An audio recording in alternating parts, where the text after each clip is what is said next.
All right, Oak Ridge Middle School Bulldogs, I just want to go over your soccer rules. And even if you didn't choose to play soccer this time, you should know these rules because you may switch to it when we do our next rotation. So first thing is, um, biggest rules. Do not touch the nets, the goals, or the cones. Don't mess with any of our equipment unless you're told to do so. There's no contact. Avoid it as much as possible. Slide tackling, all that kind of stuff. We do not do that in PE. Be careful because we don't have shin guards on, so it can be a safety issue. Do not sit down, even if you're the goalie and the ball's not on your side of the field. I know you may be waiting for a while. Stay on your feet. It looks really bad when you're just sitting there. Make sure that you try to have an even amount of centers, so they play in them. They can play mid and on both sides of the field. Forwards, which stay on the offensive side of the field, and backs will stay back and play defense. And then a goalie. Try to make sure you have an even amount of those players so we don't have everyone just crowded out on one side of the field. If I see that, I'm going to know you don't have an even amount of players. I'm going to make you go back to your goals and assign positions.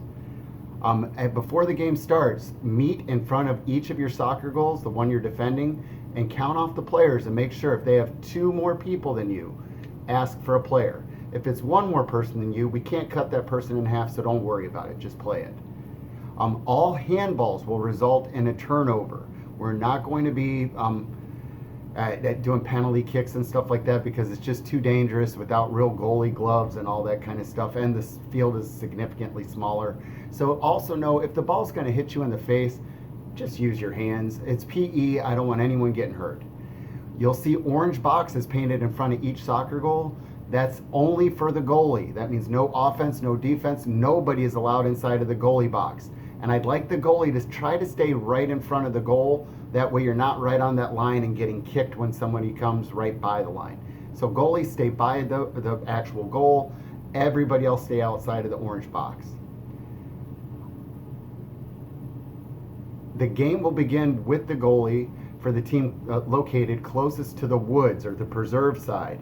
And that goalie will just kick the ball into play to his own teammates or her own teammates. Please use two hands and keep both feet on the ground for all throw-ins. So both feet on, throwing overhead.